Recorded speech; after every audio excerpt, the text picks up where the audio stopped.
Olá pessoal, estou aqui para falar das estreias dessa semana no nosso Petra Belas Artes à la carte. Além das 4 estreias tradicionais, a gente tem uma fora de série, mas que eu só vou falar no final. Vou começar falando de O Espelho, de Andrei Tarkovsky, filme de 1975, desse genial cineasta russo. De Andrei Rublev, A Infância de Ivan, Solaris e Stalker, que a gente já tem aqui disponível para você. Esse talvez seja o filme mais pessoal de Tarkovsky. Todos os filmes dele são, né? Ele é um artista, é um cara com uma capacidade, com uma visão de cinema e de arte muito profunda. E a história desse homem idoso que está achando que pode morrer e que então relembra sua vida. Digo pessoal porque tem diversas influências que você percebe no trabalho do Tarkovsky. Ele vai ter elementos da literatura, Dostoiévski, Chekhov. É um filme que resgata, de certa maneira, a história russa do século XX. Inclusive, o filme tem várias cenas de arquivo, material de arquivo, cenas reais que foram filmadas para cinejornais ou documentários. A gente vai ver, por exemplo, em algum momento ali, o Goebbels morto, o corpo do Goebbels sendo arrastado, ele se suicidou pouco antes das tropas chegarem. Tem uma cena, por exemplo, que se você prestar atenção, você vê que tem um pôster atrás. É um pôster de Andrei Rublev,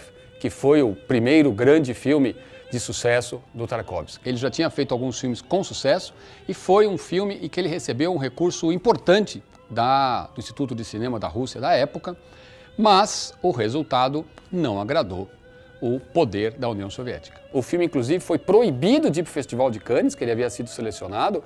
A direção do cinema soviético proibiu que o filme fosse para lá. O Festival de Cannes chegou a ameaçar de nunca mais exibir um filme russo, mas não teve jeito, o filme não foi. O filme, inclusive, praticamente não foi lançado na União Soviética, foi exibido em alguns cinemas periféricos, só foi realmente descoberto com o fim da União Soviética, foi restaurado e a gente pôde ter acesso a essa obra incrível. Eu até diria que o título certo para esse filme seria Caleidoscópio, mas é espelho porque, claro, como eu disse, é muito pessoal para o Tarkovsky, é ele se olhando e o que o compõe cultural, filosófica e politicamente. Um grande filme, uma obra potente, que vai exigir um pouco da sua atenção, mas vai te recompensar no final. Tá aí para você, O Espelho, de Andrei Tarkovsky.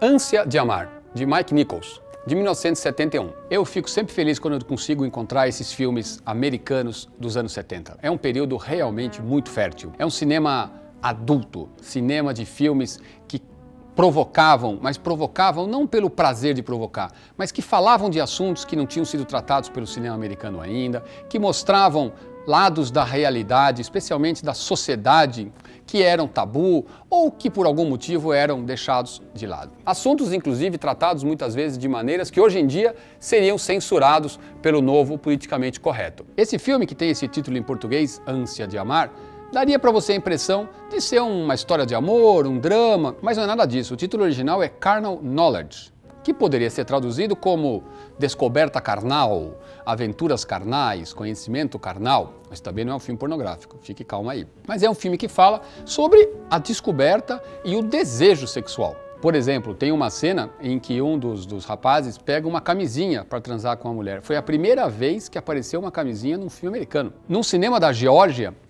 que exibiu esse filme, a polícia foi e prendeu o gerente. Ele foi acusado de obscenidade. Isso logo na estreia, em 1971. Para você ter uma ideia de como isso foi um assunto nos Estados Unidos, em 1974, a Suprema Corte Americana decidiu que o filme não era obsceno e a punição a esse gerente foi cancelada. Enfim, como você vê, um filme muito corajoso e muito instigante. Conta a história desses dois amigos, Jack Nicholson e Art Garfunkel. Art Garfunkel é ele mesmo, daquela banda icônica Simon & Garfunkel. Ele tinha uma carreira de ator em paralelo. O filme começa quando eles estão no colégio, que eles vão morar no mesmo quarto, portanto não são esses dois atores, são eles jovens, as dificuldades, eles são virgens, como é que eles vão conseguir transar pela primeira vez, e aí, ao longo da vida. E a gente tem duas atrizes também incríveis, Candice Bergen e Anne Margaret, que ainda não era uma atriz tão conhecida, que conseguiu esse papel, da Bob, e que a tornaria muito famosa. Ela, inclusive, foi indicada ao Oscar de atriz coadjuvante, Globo de Ouro, enfim. Tem uma sequência em que o personagem do Jack Nicholson e o personagem da Anne Margaret tem uma briga, realmente uma briga.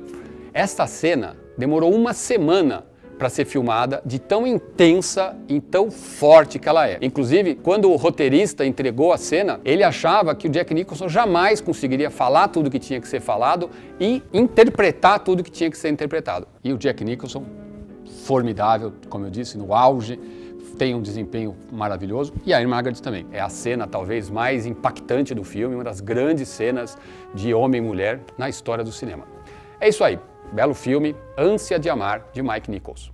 Terceiro filme é um daqueles filmes diferentes que a gente coloca aqui para você de vez em quando. Viagem ao Fim do Universo, dirigido por Jindřich Pollack, de 1963. É uma ficção científica tcheca dos anos 60. Conta a história dessa super espaçonave chamada Icária, que em 2163 sai da Terra para levar humanos para povoar planetas de Alpha Centauri. E a gente vai acompanhar então as aventuras e muitas desventuras desta grande tripulação que tenta chegar nesses planetas para povoá-los com a raça humana. Na época, o filme fez muito sucesso nos festivais de ficção científica, de cinema fantástico e virou um cult que a gente conseguiu resgatar aqui para você. Então assim, se você tiver a fim de se divertir, de assistir um filme que você nunca viu na sua vida e que você não teria chance de assistir se não fosse aqui, divirta-se com Viagem ao Fim do Universo. Por fim, Bésame Mucho, dirigido por Francisco Ramalho. A gente está agora, a partir dessa semana,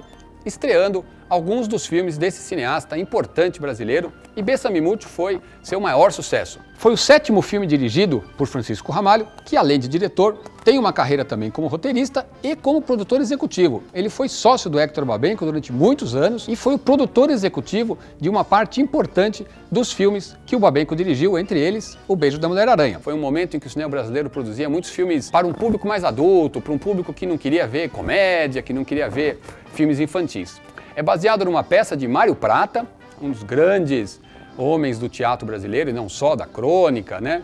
E conta a história desses dois amigos de Lins e como que eles vão levar a vida. E é uma história contada de trás para frente. Mas não é como um flashback, ele vai narrando a história para trás. E tem um elenco incrível: Antônio Fagundes, José Wilker, Cristiane Torlone e Glória Pires no auge. E o filme teve muito sucesso. Teve boa bilheteria, teve uma carreira internacional, foi premiado com vários prêmios no Festival de Huelva, na Espanha, que era o principal festival de cinema latino-americano na Europa, Festival de Cartagena, Festival de Havana, enfim, uma bela carreira. Uma curiosidade é que o Mário Prata cresceu em Lins e a história, portanto, foi feita em Lins. Mas, quando eles foram visitar, o Mário queria que fosse filmado em Lins, o Ramalho não achou que Lins tinha mudado muito, não tinha aquela cara de cidade do interior que ele, Ramalho, pensava quando escreveu o roteiro. Ele acabou então levando a filmagem para Pirassununga e lá foram feitas essas filmagens. Como a história se desenvolve ao longo de muitos anos, a parte final é em São Paulo. E uma curiosidade muito bacana é que tem uma longa cena filmada no Bar Riviera, que é na frente do Cine Belas Artes, que durante muito tempo foi um lugar onde as pessoas, os intelectuais, os artistas se encontravam muitas vezes depois de sair do Cine Belas Artes. Então um filme que também tem essa conexão aqui com a gente, afinal de contas estamos no Petra Belas Artes à la carte. É isso, é um filme bonito, bem filmado, bem dirigido, um elenco incrível, que mostra muito de uma São Paulo dos anos 80, quem viveu esse período vai lembrar, e também volta para trás no tempo.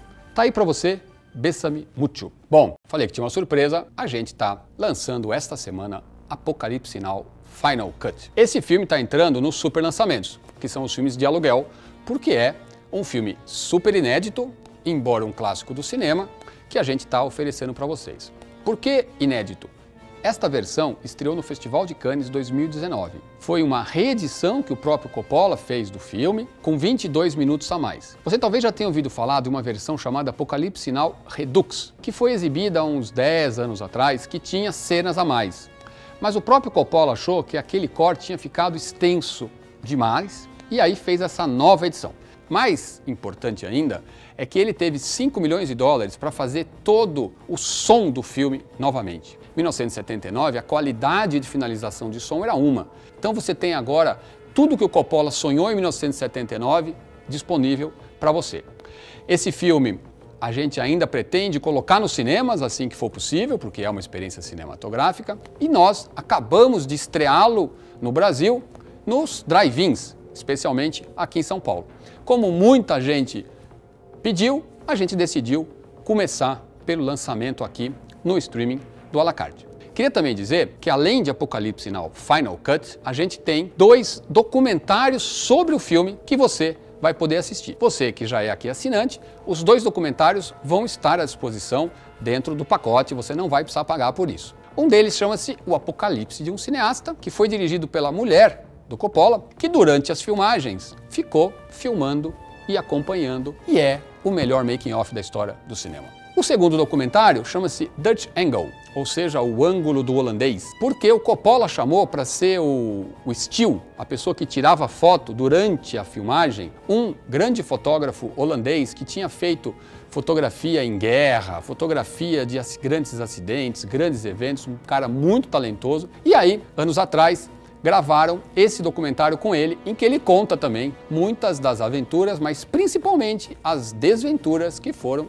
as filmagens de Apocalipse Now. Apocalipse Now é inspirado no livro Coração das Trevas, de Joseph Conrad, escrito no final do século XIX. Joseph Conrad tinha tido várias experiências na vida, entre elas ser marinheiro.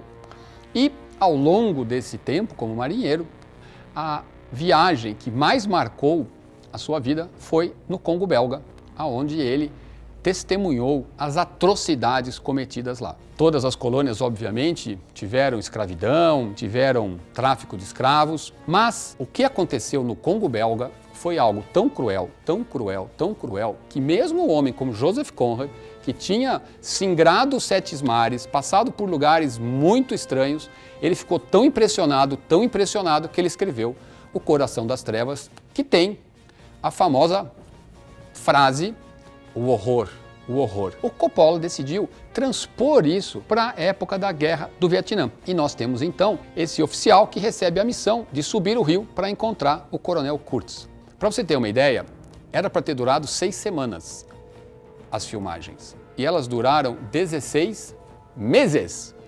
Dá para imaginar o que foi isso, né?